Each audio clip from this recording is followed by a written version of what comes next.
Go to that page. There's one-click downloads, actually for all my books. The first book's got tons and tons of support materials.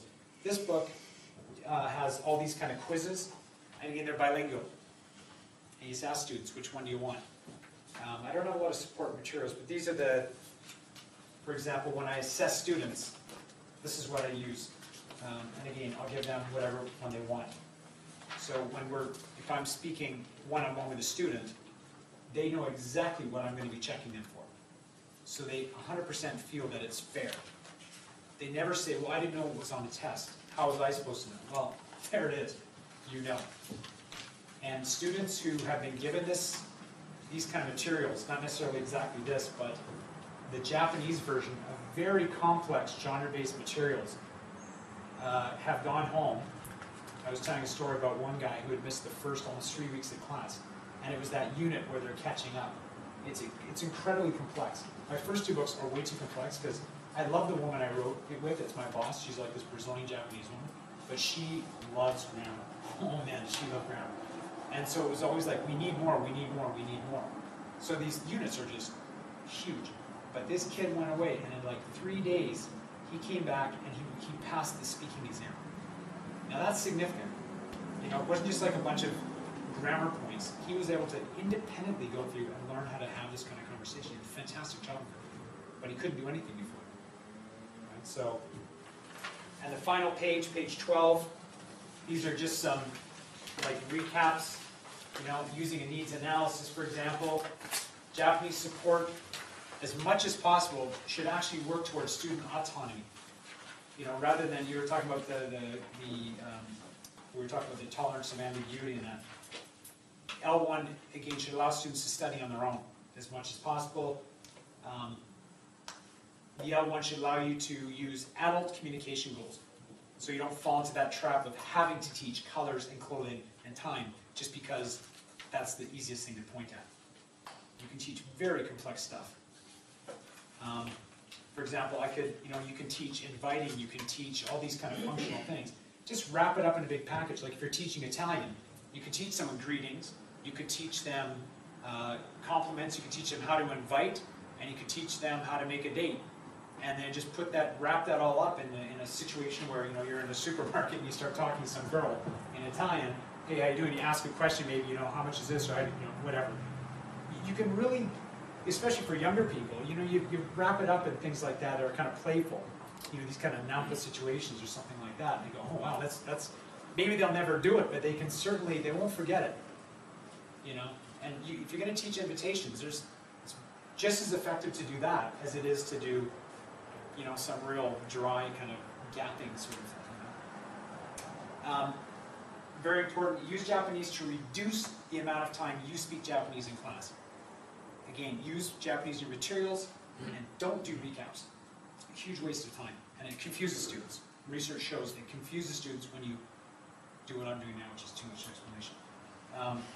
Marginal gloss for spot translation allows you to pick out the words. This is, again, taking a little bit away from their learner competence. It's actually better to teach students, out of this dialogue, which words do you think are the ones that you need the most? But just to push them through, to get them so that they're actually getting beyond just this vocabulary thing. Just pick it out. Plus, I know which words I'm going to be recycling later. But also, you can keep in mind that students, as they're picking out words, you can make a running vocabulary list. So, for example, if new words come up in class, I keep track of those. And every few weeks, I'll give the latest updated list. These are also words that you're responsible to know and know how to use, because they've come up with it. When you give translation, something I didn't talk about, but when it's functional, think subtitles rather than exact translations. For example, that Aroe Guati Kit kind of thing I said in Thai, if you were to put that in English, I don't even know, exact, this means this and this means this, it doesn't really make a lot of sense. So the point with subtitles is just so that they have an idea of what it means. They've already seen the grammar explanations, this is just, helping them along a bit. But even that, some of the stuff that's in the book, we could have cut. I think there's actually a little bit too much Japanese in this book, underneath some of the words, but, hindsight. very important, number 7. If you've already taught it in Japanese, don't reteach it in Japanese. Try and use English. Always think, what do I know? Do they know this? If they know it, you keep pushing their competence. All right? If you keep going back to L1 support, then it becomes a crutch, because they should know that. Right? And number 8, very important. For any high-stakes assessment or rules, the fastest way to get your students to hate your class is giving them all this barrage of stuff in the first day of class rules. This is how you're going to be assessed. This is the percentages. This is what I'm looking for, and they don't understand it. They will be very frustrated. And they'll switch right off, a lot of them. Not all of them. Some are up for the challenge. But I remember a guy when I was down giving a presentation in Kyushu, and he spoke really good Japanese. And I never used Japanese in class.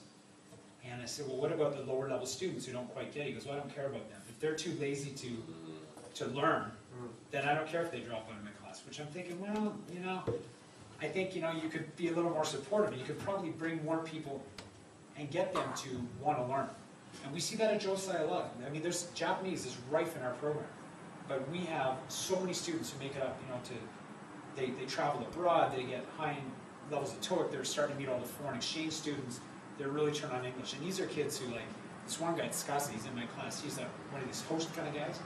When he's a first-year student, you'd always see him, sitting there smoking his gold-tip cigarettes and always real pretty boy kind of thing.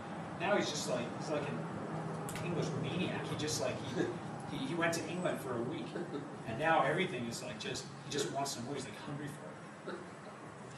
He had a very positive experience in first year. He had just the kind of support he needed because he didn't think he could do it. All right, so I think that's about the end of my materials and stuff.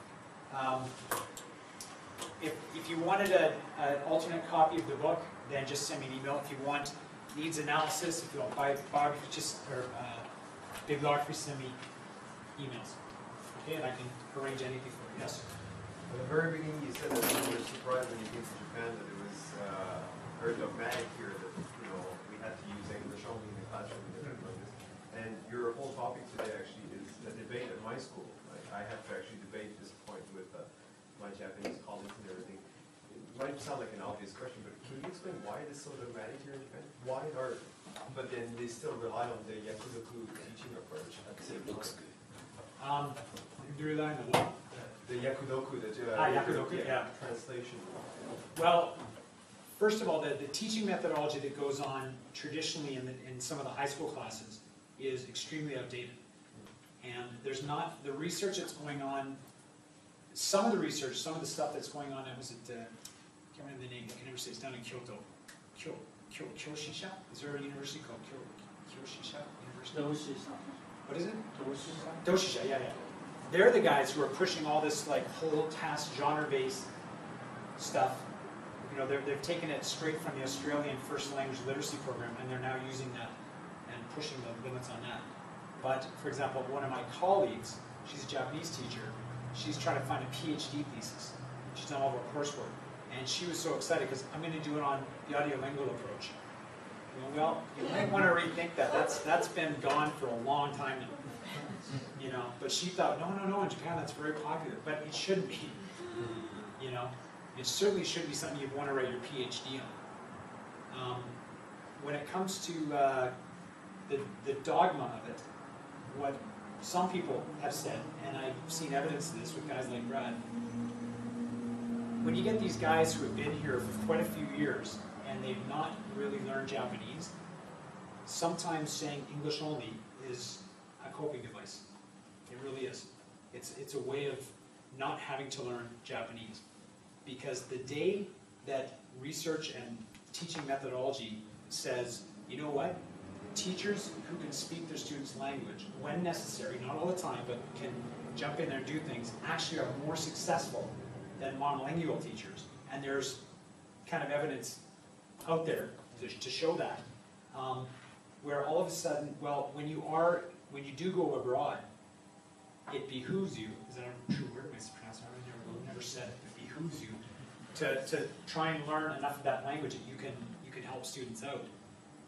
That's going to mean an awful lot of work for a lot of teachers who come here for a year just to make a quick buck and go home. Of course, when you're in multilingual classes,